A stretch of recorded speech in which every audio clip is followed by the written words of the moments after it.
A challenge that I think a lot of professionals, executives, and entrepreneurs face is the fear of presenting an idea or maybe delivering a message. Now that could be one-on-one, maybe in a boardroom, or it could be to a much larger audience. But this fear, it often stems from worrying about maybe damaging your credibility or the fear of social rejection. But here's the good news. You can overcome this fear and you can set yourself apart by mastering the art of charismatic communication. So what if I told you that by just focusing on 3 key aspects, you can transform your communication skills, leave a lasting impression on your audience, and in the process, you will become more charismatic? Well, that's what we're going to look at in this video. I'm going to share with you a 3-part formula that I've learned, and I suppose developed, but this has come from working with some of the best communicators in the world for over the last decade. So I'm sure that you've had the experience of that public speaking anxiety. Maybe you felt your heart starting to race, that your palms have got really sweaty before a presentation. Maybe you found yourself delivering a presentation and you've been stumbling over your words. It could be that you've been in a position where you're up on stage or in front of a room and you can feel that your message is being misinterpreted. You then find yourself having to backtrack to try and explain, or maybe even worse, you've ended up losing the audience completely. You've lost the room completely.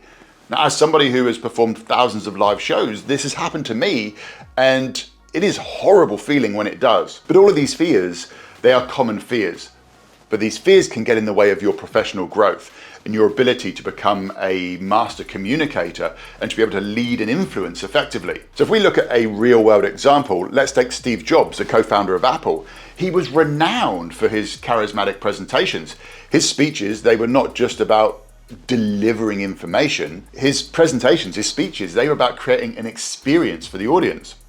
Now, Steve Jobs utilized 3 things: confidence, energy, and contrast to keep his audience engaged and inspired. Now, according to a study by Quantified Communications, charismatic speakers like Steve Jobs are 58% more effective in persuading their audience compared to their less charismatic counterparts. So these 3 things are what I have seen in all great communicators that I've worked with at conferences around the world. And it's also things that I've observed in those people, maybe through TV and other media, that I have observed as I've been trying to improve my communication skills on my journey to becoming a professional public speaker. So let's dive into the tips. So the first part is confidence. Confidence is key. Now, when I talk about confidence, I mean both in your voice and your body.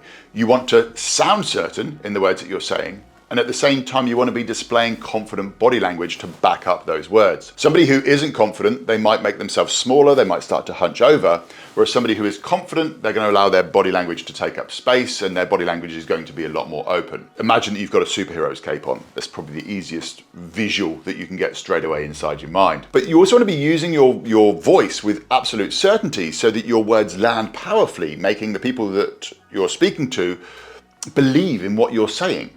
Now here's the thing, the voice and the body, they go hand in hand, they work together.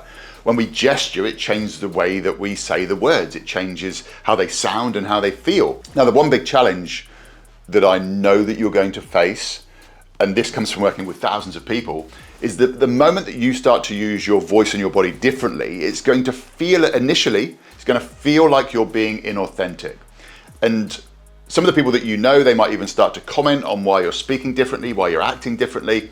But you need to push through this until it becomes part of who you are. When we start to work on our confident voice and body, it's a bit like a new pair of shoes. They do need breaking in. So the second part of this charismatic communication puzzle is energy and enthusiasm. Now, I am not talking about jumping up like you've had 7 cans of Red Bull or way too many cups of coffee that morning. By energy, I mean your passion and your enthusiasm for what you are speaking about, the message that you are trying to communicate. You need to be conveying enthusiasm in your message, and this is important because if you're not enthusiastic about your message, your topic, then why should your audience be? And you want to be dialing up or down your energy depending upon the audience size. For one-on-one interactions, you want to probably dial it down slightly, otherwise you're going to be too overwhelming for people. But for a large audience, especially if you're on stage, you want to be dialing your energy up more. You want to be bringing more enthusiasm. Your energy is going to make your message more compelling. Now, a really good example of this, despite what happened with Chris Rock, think about Will Smith.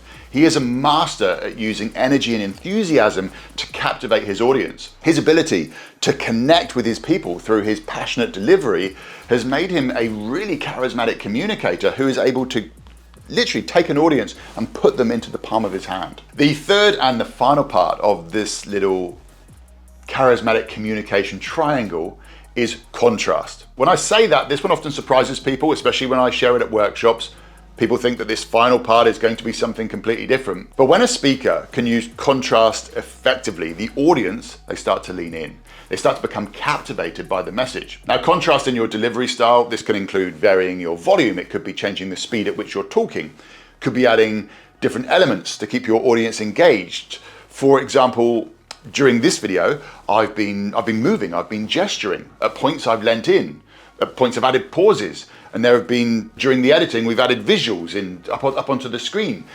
These changes, they keep you engaged. And I'm just going to go a little bit nerdy here as to why this contrast thing is so important. You see, our brain, it's constantly trying to save energy. So when it thinks that it can predict what is going to happen next, it will use that energy to focus on something else, which in communication means that it stops focusing on you.